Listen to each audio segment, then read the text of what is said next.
Série de messages de sagesse. Thème: la bataille de la destinée. Partie 1. Bien-aimés, il y a plusieurs personnes qui vivent leur vie dans la vague de la multitude sans but de vie. Ils veulent juste prospérer, avoir une bonne femme, de beaux enfants, de belles maisons, voitures et vivre une vie stable. Pour eux, c'est le résumé idéal pour leur vie. Et pourtant, ce que chaque être humain devrait poursuivre, c'est sa destinée. La destinée, c'est la position que chaque être humain occupe dans le plan global de Dieu pour le monde.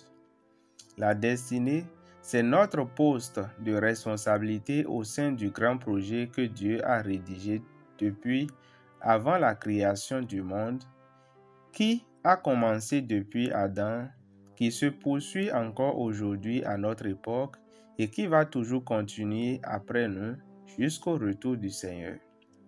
La destinée est une chose qui ne se résume pas à notre personne, mais elle est plutôt quelque chose qui influence l'humanité entière et qui participe au bien-être de toute l'humanité à partir de notre personne ou à travers une organisation que Dieu nous inspire à mettre en place.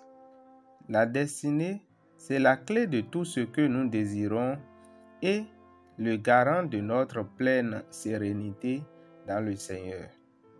L'ignorance de notre destinée est souvent source de frustration, de déception et de colère permanente, et ceci nous plonge dans une perpétuelle bataille qui ne servent qu'à nous plonger davantage dans la peine. Une personne qui ne connaît pas sa destinée est un piège pour la communauté humaine, car il ne jouera pas son rôle dans la chaîne de production que Dieu a confiée à l'Assemblée, et ceci biaisera les résultats et aura de répercussions sur tout le monde. L'humanité est connectée et a besoin que chacun joue son rôle là où il est afin que tous se portent bien, et l'homme qui ne connaît pas sa destinée ne jouera pas son rôle. La destinée, c'est ce à quoi nous devons tous chercher à accéder dans nos vies. Seulement que pour y accéder, l'homme fait face à des batailles rudes, car l'ennemi est là et fait tout pour contrer le plan de Dieu pour la communauté humaine. La vérité, c'est que la plupart des souffrances que l'homme traverse est souvent due à sa destinée qu'il porte en lui. Le diable te connaît pendant que toi tu t'ignores, et il n'a aucune pitié pour ceux qui portent un plan divin en eux. Pour accomplir sa destinée, Abraham a dû quitter sa contrée, son pays et ses parentés pour aller dans le pays que Dieu l'a indiqué.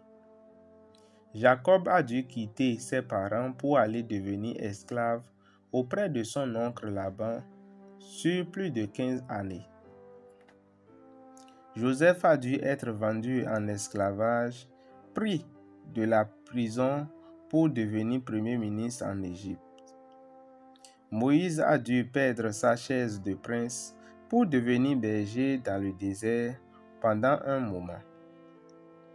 La nation d'Israël a dû passer 400 ans en esclavage, puis 40 ans dans le désert.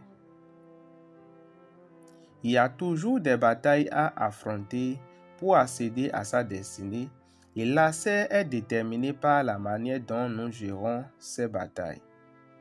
Ce qui est bizarre dans la marche de la destinée, c'est que les épreuves concourent quand même à nous pousser dans la destinée.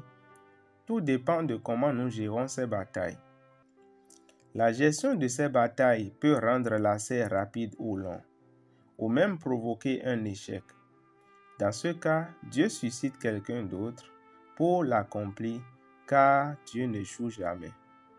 En effet, nous avons tous cette responsabilité d'accomplir notre mission sur la terre. C'est pourquoi dans la suite de cette série, nous allons décortiquer plus en profondeur ce thème si important sur la bataille de la destinée. Soyez bénis. Prions.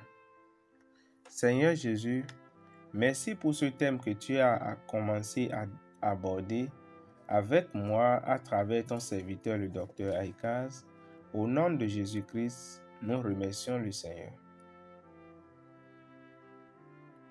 Dieu de mon Père, le docteur Aïkaz, ouvre mon entendement aux révélations de ce thème, afin qu'après ces enseignements, ma vie ne soit plus jamais la même.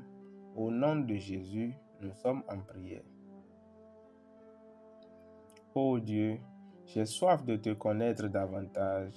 Inspire davantage ton serviteur en vue de m'édifier de plus en plus par rapport à ce thème. Au nom puissant de Jésus-Christ, nous prions. Je prophétise. À partir de maintenant, ton entendement est ouvert à la parole de Dieu et l'Éternel accorde l'inspiration à ton Père de pouvoir davantage t'édifier au nom puissant de Jésus. Amen. Pour tout besoin spirituel ou pour rejoindre notre forum, veuillez nous contacter sur le numéro de téléphone +229 56 13 52 00. Notre chaîne est disponible sur YouTube, Facebook et Telegram sous le nom de Wisdom TV. Soyez abondamment bénis.